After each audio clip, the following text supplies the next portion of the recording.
तो दोस्तों इस समय की पहले बड़ी अपडेट हम आपके सामने रखेंगे। डीएलएड परीक्षा डेट शीट को लेकर क्या अपडेट है, स्कूटनी रिजल्ट का क्या अपडेट है, परीक्षाएं कब से होंगी। और दोस्तों देख सकते हैं पहले जो इम्पोर्टेंट बात आपको बता दें, दूसरे राज्यों की महिलाओं को दिया आरक्षण का लाभ, जाएगी नौकरी। जी हाँ दोस्तों, राज्य के बाहर के निवासी को आरक्षण का लाभ नहीं मिलने वाला। ठीक है ना। एक तो यूपी में वैकेंसी हमें मिल नहीं रही है और जो बच्चे नौकरी पाए हैं किसी भी तरह बिहार में, अब उनकी नौकरी भी खतरे में है। ठीक है, वैसे लड़कों को तो आरक्षण था ही नहीं, तो लड़कियों के लिए एक बड़ी समस्या यहाँ पर सामने आ रही है। पूरी अपडेट आपके सामने रखेंगे। अगली अपडेट देखिए, फिर से वही, बाहरी अभ्यर्थियों को मिल गया आरक्षण का लाभ, कोई मतलब नहीं होगा। ठीक है, उसके बाद बीपीएससी नोटिस देने के बाद भी नहीं दे रहा है जानकारी। एक एक करके दोस्तों आज की तमाम बड़ी खबर को हम इस वीडियो में देखने वाले हैं। ठीक है, जहां से वैकेंसी आती है, एक उम्मीद होती है, उन सब उम्मीदों को देखेंगे। प्रथम सेमेस्टर, तृतीय सेमेस्टर, और देखिए कुछ ऐसे बच्चों का कमेंट है कि सर हमारी 3 बार बैक लग चुकी है, चौथी बार हमें मौका मिलेगा तो प्रत्यावेदन से मिलेगा, लेकिन क्या इस बार मौका मिल पाएगा कि नहीं मिल पाएगा। देखिए पीएनपी भैया ये कुछ करेंगे कि नहीं कुछ समझ में नहीं आता, क्योंकि अब यूपी टेट की जिम्मेदारी, सीटेट की जिम्मेदारी जो हमारी रह गई ना। ठीक है, अब वो शिक्षा सेवा चयन आयोग अपना देखेगा। तो भैया पीएनपी का भी कुछ काम बचेगा कि सब कुछ खत्म होने वाला है। तो आपको यहाँ समझना पड़ेगा, जो सबसे बड़ी इनकी लापरवाही होती है वो देखिए, एक तो इतना देर से एग्जाम होता है, उसके बाद दोस्त ये देर से रिजल्ट भी जारी करते हैं।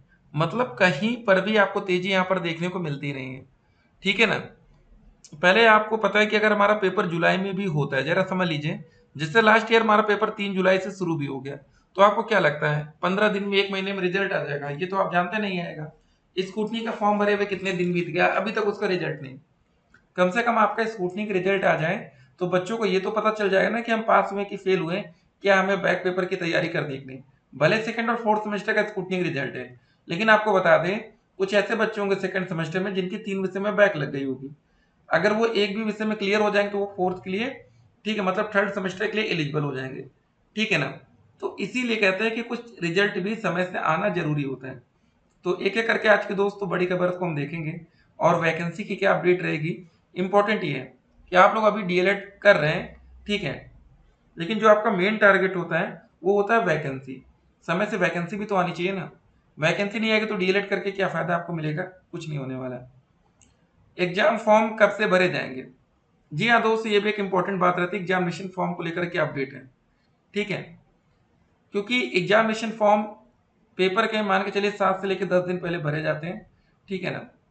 उसके बाद डीएलएड स्कॉलरशिप स्टेटस आपको कैसे देखना है। जी हाँ, कि स्कॉलरशिप आपकी आई है कि नहीं आई है, कि क्या होने वाला है। ठीक है ना। तो देखिए कुछ बच्चों के कमेंट है कि सर हमारे स्कॉलरशिप नहीं आया, तो ये आपकी बुरी किस्मत कह सकते हैं, क्योंकि बहुत से बच्चों की स्कॉलरशिप नहीं आती, और फिर वो एंड ऑफ द वो आती भी नहीं है। यूपी टेट का नोटिफिकेशन कब तक रहेगा, क्या रहेगा वो देखेंगे, लेकिन पहले इस अपडेट को देखिए, क्योंकि आने वाले वैकेंसी में और भी बच्चे बिहार में सम्मिलित होने वाले हैं। ठीक है ना। बीपीएससी शिक्षक भर्ती परीक्षा पहला और दूसरा चरण के जारी, रिजल्ट में बड़ी बड़ी गड़बड़ी सामने आई है। दरअसल शिक्षक भर्ती परीक्षा में अन्य राज्यों की महिलाओं और दिव्यांगों को भी आरक्षण का लाभ दिया गया है, जबकि राज्य के बाहरी लोगों को आरक्षण का लाभ नहीं देना था। अब इसे लेकर कई शिकायतें सामने आई हैं। दूसरे राज्यों के शिक्षक अभ्यर्थियों को सीटेट में 90 अंक से कम रहने पर भी नौकरी मिल गई।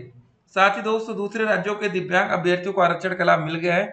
अब मामला सामने आने पर सभी डीपीओ स्थापना को जांच करने को कहा गया है। औरंगाबाद जिला शुरू से ही अपने स्तर पर जांच कर रहा था, वहां लगातार कई लोगों को नौकरी से निकालने का सिलसिला जारी है। औरंगाबाद ने सोमवार को भी छठी से 8वीं कक्षा के 10 शिक्षकों की सूची जारी की है, जो बिहार राज्य के।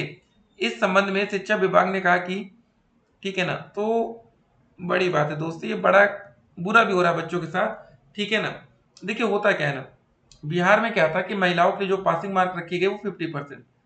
जैसे होता है कि आप 150 में से 82 नंबर लाते हैं, आरक्षित वर्ग में पास होते हैं, 90 नंबर जनरल कैटेगरी, लेकिन वहां पर जनरल के लिए 82 कर दिया जाता है। ठीक है, और जो आरक्षित वर्ग आता है उनको 75 तक भी पास मान लिया जाता है।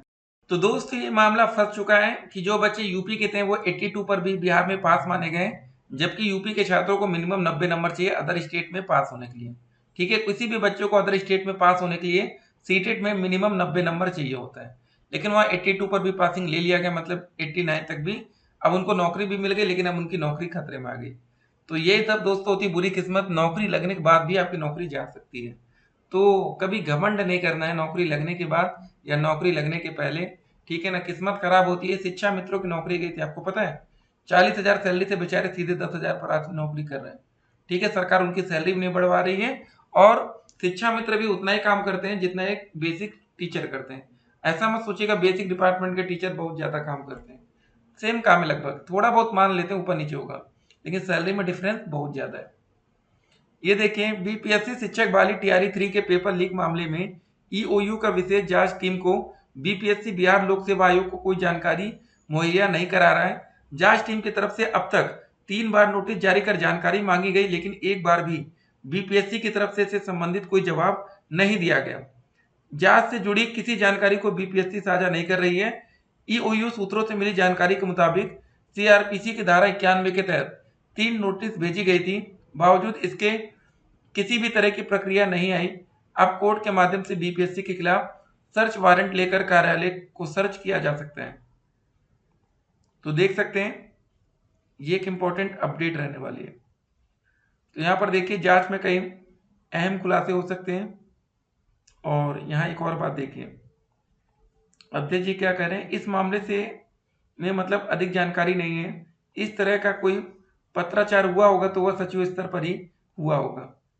ठीक है, एक लोग को दोस्त तो जानकारी नहीं मिल रही है, और जो भी मामला हो रहा है यहाँ पर आप देख सकते हैं। ठीक है, तो अब बात हो जाए कि पेपर आपका कब से क्या होगा मैटर। तो लास्ट ईयर दोस्तों हमारा पेपर जुलाई में चला गया था, तो हो सकता है कि इस बार पेपर हमारा फिर से जुलाई में जा सकता है।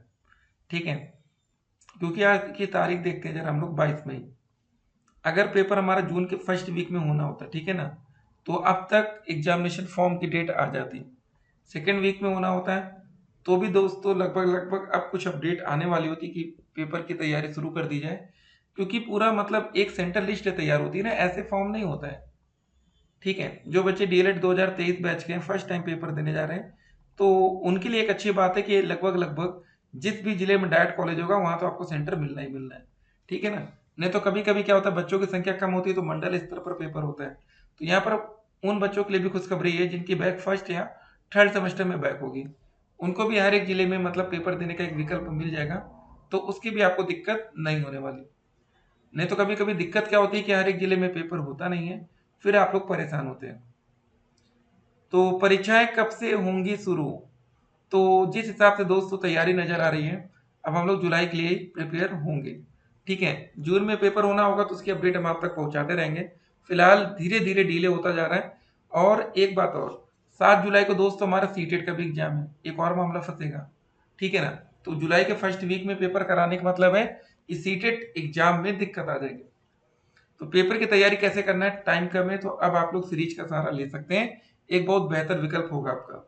ठीक है ना, बिना सीरीज की तैयारी करना ये आपके लिए खतरनाक हो सकता है, इस पर भी आप लोग जरा ध्यान देंगे। अच्छे से तैयारी करना है, बिल्कुल देखिए घबराना नहीं है, एक अच्छा स्कोर आप लोग कर भी पाएंगे। बाकी दोस्तों यूपी टेट सुपर टेट की जो भी अपडेट्स आती हैं वो अपडेट हम आप तक पहुंचाएंगे। सोशल मीडिया की तमाम अफवाहों से बच के रहिएगा। सीटेट का एडमिट कार्ड बहुत ही जल्द जारी होगा। यूपी टेट का नोटिफिकेशन आएगा भी ना तो पेपर ये दोस्तों साल के अंत में जाएगा। ठीक है, इस बार लेकिन 2024 में पेपर देखने को मिल सकता है। शिक्षा सेवा चयन आयोग जो बना बहुत तेज काम नहीं कर रहा, ये बात आप लोग भी हमसे बेहतर जान रहे हैं। चलिए दोस्तों, मिलेंगे एक और वीडियो में और भी अधिक जानकारी के साथ, तब तक के लिए स्टे कनेक्टेड। आपका दिन शुभ।